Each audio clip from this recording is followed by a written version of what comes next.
Carlik Jones became the first player in FIBA World Cup history to register 10 or more assists in 3 separate games in the same season. This was South Sudan's first time competing at the FIBA World Cup, and it's also their first time qualifying for the Olympics.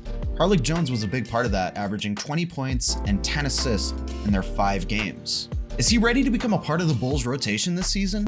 Thank you for watching this video. If you enjoyed, hit like and make sure to subscribe for more. If you're not familiar with Carlik's game, he's been hooping in the G League for the Windy City Bulls for a minute now. He even won G League MVP this past season, and the Bulls signed him through 2025 as a result.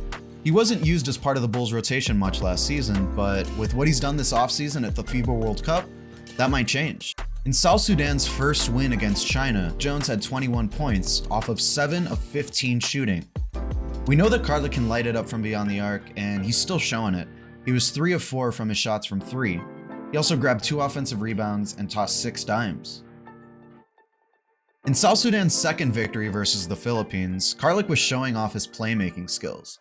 He had 14 assists and 17 points. He also grabbed 9 rebounds, with one of those being on the offensive end. He was 1 rebound shy of a triple-double. No big deal or anything. That just would have been the first triple-double in FIBA World Cup history. So, Carlik's been doing it all. And that didn't stop in South Sudan's clinching victory over Angola. Carlik Jones went off. He had a monster game, 26 points, 15 assists. His efficiency was insane. He was shooting 10 for 15 from the field, 2 for 3 from 3, and his plus minus was plus 37. This is all happening with South Sudan's first trip to the Olympics on the line. That's a lot of pressure, and Carlik Jones delivered. Another wrinkle to South Sudan's victory that I found really cool: former Chicago Bull Luol Deng is a big part of why South Sudan is even here in the FIBA World Cup in the first place. Deng fled South Sudan when he was just a child and recently returned to help build up their basketball program. He's actually an assistant coach on the team right now. It's kind of a really cool full circle moment, the way that former Chicago Bull Luol Deng helped them get here, and then current Chicago Bull Carlik Jones helped them get to their first ever Olympics. So shout out to Carlik Jones, shout out to Luol Deng. We love to see it. The question now becomes, what will Carlik Jones' role be this upcoming season with the Chicago Bulls? Will he be a part of the rotation, or is he going to get buried beneath all of the other guards on the roster? Or even worse, could he be cut because his final 2 seasons remaining are non-guaranteed? So we know that Carlik can score, and we know he can do it at a high efficiency, as we've seen in a couple of these games. The question is, how consistently can he do it? South Sudan also lost 2 games during the World Cup, and in one of those losses, Carlik only had 3 points off 20% from the field, 1 for 5 shooting. Every team could use another 3-point shooter on the roster, but if they're not able to hit those threes consistently, and they're not a great defensive player, it's going to be hard to justify giving them a lot of minutes. I'm not saying that Carlik is an inefficient player. That's not what I'm saying at all. But when he gets to the league, he's not going to be getting the same amount of minutes that he is in the G League or here in the FIBA World Cup.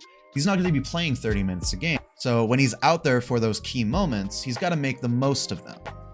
The Bulls have a lot of guards in the mix this upcoming season. They brought back Coby White and Ayo Dosunmu, and they brought in Javon Carter, on top of retaining Alex Caruso and Zach LaVine, of course. So, where does Carlik Jones fit in all this?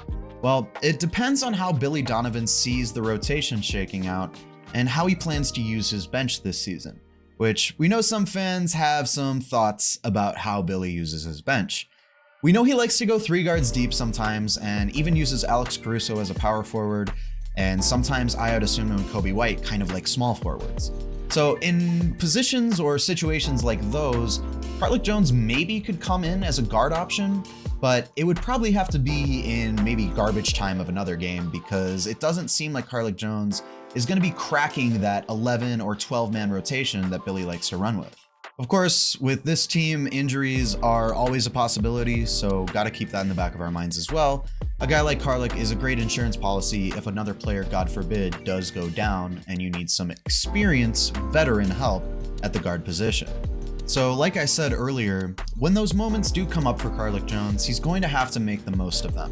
We've seen he's a good playmaker, we know he's a good scorer, and all around he plays with a ton of heart and hustle, which is something that the Bulls could definitely use at times. Unfortunately, there's only so many minutes to go around, and we'll have to see if Billy Donovan is able to make some for Carlik Jones, and if he's able to make the most of those opportunities.